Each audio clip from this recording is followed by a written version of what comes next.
তো দেখো বন্ধুরা, আজকে কেক বানাবো। কেক বানানোর জন্য একটা প্রেসার কুকার নিয়ে নিয়েছি, তার মধ্যে একটা বাটি, একটা স্ট্যান্ড বসিয়ে তার উপর একটা বাটি নিয়ে নিয়েছি, একটু ময়দা মাখিয়ে নিয়েছি তেল মাখানোর পর। তো এখানে একটা ব্যাটার বানিয়ে নিয়েছি। তো এখানে ব্যাটারটা বানিয়েছি ময়দা, তেল, চিনি সব কিছু দিয়ে, একটু বাটারও দিয়েছিলাম, দিয়ে ব্যাটারটা বানিয়ে নিয়েছি। বেকিং পাউডারও দিয়ে দিয়েছি, আর একটু টক দই দিয়েছিলাম। তো এরপরে ফুড কেক বানাবো, কিন্তু ফুড এখন দেব না, একটু পরে দেব, তা নাহলে একদম নিচে নেমে যায়। তো এখন ঢাকা দিয়ে একদম সিম আঁচে রেখে দেব।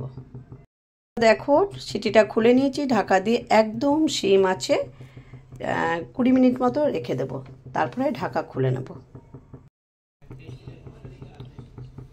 20 মিনিট পর ঢাকাটা খুলে নিয়েছি, একটু ফুলে গেছে, কেকটা একটু ফুলতে শুরু করেছে। আমি এখন একটু দিয়ে দিচ্ছি, ওপর থেকে একটু ড্রাই ফ্রুটস দিয়ে দিচ্ছি অল্প অল্প করে।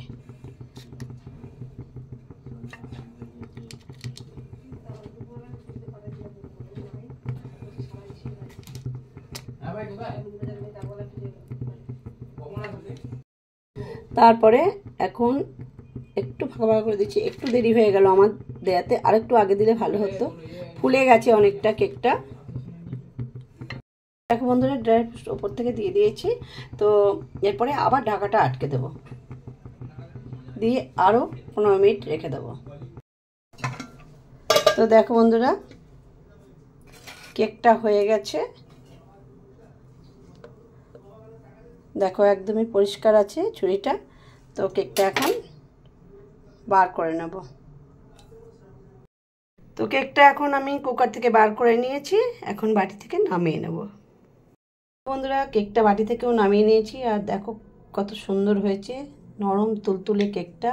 কিন্তু আমার ড্রাই ফ্রুটসটা একটু দেরি করে দেয়া হয়ে গেছিলো, তো ওই কারণে কেকটা ওপরে বেশি ডুবে যায়নি, মানে একটু মোরপাটা ডুবে গেছে, কিন্তু সমস্ত ফুডগুলো অত ডুবে যায়নি। দেখতে সুন্দর লাগছে।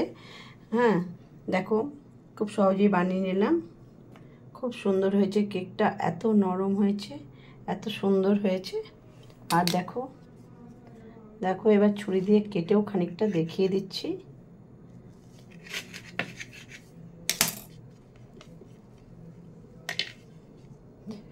এখনো ভালোভাবে ঠান্ডা হয়নি। দেখো কেকটা কত সুন্দর হয়েছে। আর পেছনটাও একটু দেখিয়ে দিই, এই দেখো পেছনটাও কত সুন্দর হয়েছে। তো ফুডগুলো ভালো করে ডুবে যায়নি বলে তো পড়ে যাচ্ছে উপর থেকে। তো আমার এই কেকের রেসিপিটা ভালো লাগলে বন্ধুরা আমাকে লাইক করতে ভুলো না, কমেন্ট করে জানিও। আর নতুন বন্ধু হয়ে থাকলে আমার চ্যানেলটিকে সাবস্ক্রাইব করে আমার পাশে থেকো। আর ফেসবুক থেকে দেখলে আমার পেজটিকে ফলো করার অনুরোধ রইল। তো বন্ধুরা, ভিডিওটি এখানেই শেষ করছি। ভিডিওটি দেখার জন্য ধন্যবাদ।